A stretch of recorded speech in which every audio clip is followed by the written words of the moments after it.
In this video, we're going to analyze the effect of pH on solubility. So what effect does decreasing the pH of a saturated solution have on the solubility of an ionic compound? Well, for some ionic compounds, decreasing the pH increases solubility, and for other ionic compounds, decreasing the pH has no effect on solubility. So how do we determine whether it will affect the solubility or not? Well, we have to look at the anion for that ionic compound. An ionic compound that contains a basic anion becomes more soluble as the pH decreases. So why is that? Let's take a few minutes and talk about that. To illustrate it, let's take a look at calcium carbonate solution. So let's say we had a saturated solution of calcium carbonate, so our solid phase and our dissociated or aqueous phases are in equilibrium. And we want to decrease the pH. So what do we need to do?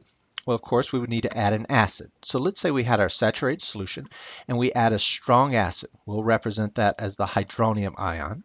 And so we add that to our calcium carbonate solution. Well, what would the hydronium ion do? Would it be able to react with either of our ions? Well, of course, hydronium's positive, as is our calcium cation, so positive ions will not interact or react with each other, but the hydronium ion could react with the carbonate ion. So if hydronium reacted with the carbonate ion, what would be the chemical equation showing that reaction? Pause the video and see if you can write that chemical equation. So we added our strong acid to our solution of calcium carbonate. The hydronium ion would react with carbonate, and it would look something like this. Hydronium, which is of course an acid, would react with carbonate, a base, and we would produce a conjugate base and a conjugate acid. So we would produce, our weak base would produce a weak acid, a weak conjugate acid. So the hydronium, when it reacts with our carbonate ion to form a weak acid, since this is a weak base, it will form a weak acid. The solubility of our ionic compound, our calcium carbonate, will increase. So why is that? Why is it that when hydronium, when our acid reacts with our weak base, why does the solubility increase? Well, it of course goes back to Le Chatelier's principle. Think about what's happening. Both of these reactions are occurring in the same solution. And so we have an equilibrium up here. This solution is initially at equilibrium.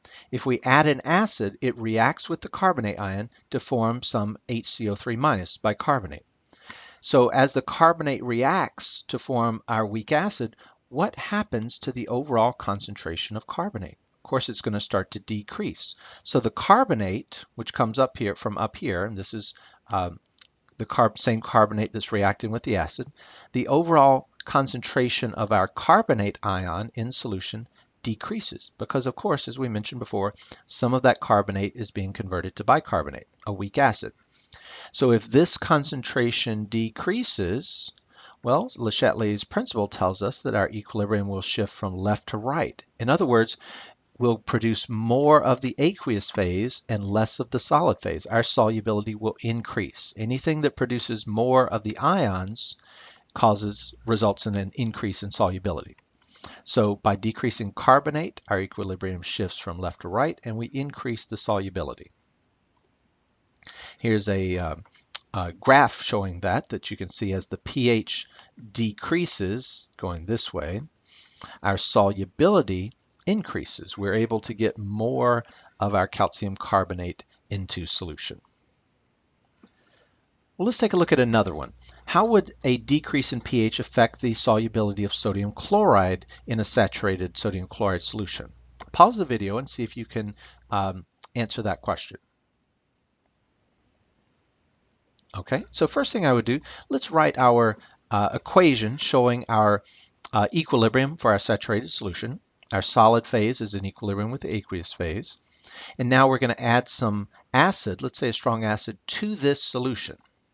So when we add the solution with the acid to the solution, what we want to see is, will the acid react with the chloride ion? again, it's always going to react with the anion. So hydronium will react with Cl minus. If it does, if hydronium reacts with our Cl minus, we produce water and HCl. Now be careful here. What is HCl? Of course, HCl is a strong acid. Strong acids don't form, strong acids dissociate. So the equilibrium for this would lie all the way to the left. In other words, this reaction would not occur. Strong acids don't form. By definition, strong acids dissociate completely. So here, our Cl minus is not a weak base, so we don't form a weak acid. We don't form anything. This reaction simply does not occur. So how does that affect the pH? Well, if the HCl is not produced, then the concentration of chloride ion here or here in our chemical equation, it does not change. So therefore, the solubility of sodium chloride is not affected because the pH, lowering the pH does not change the concentration of chloride ion. Try one more. See if you can describe what would happen if we decrease the pH of a saturated sodium fluoride solution. Pause the video and give it a try. Okay, so let's write our chemical equation showing our sodium fluoride in equilibrium with the solid and aqueous phases. Now we have to ask ourselves, we're adding hydronium, we're decreasing the pH.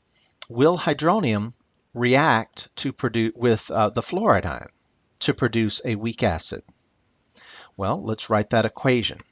Always take time to write the equations. Hydronium plus F minus, or fluoride, we would produce water, our conjugate base, and HF, our conjugate acid. Hydrofluoric acid is a weak acid, so by definition you would be able to form some of it. It would not completely dissociate. So therefore, if we form hydrofluoric acid, then some of this fluoride ion is decreasing. Some of that fluoride ion is going to form hydrofluoric acid. So the net concentration of fluoride ion in solution will decrease. That causes our equilibrium to shift from left to right, and that causes more of the solid phase to go into the aqueous phase. So our solubility will increase, will shift, our equilibrium will shift to the right, from left to right, increasing the solubility.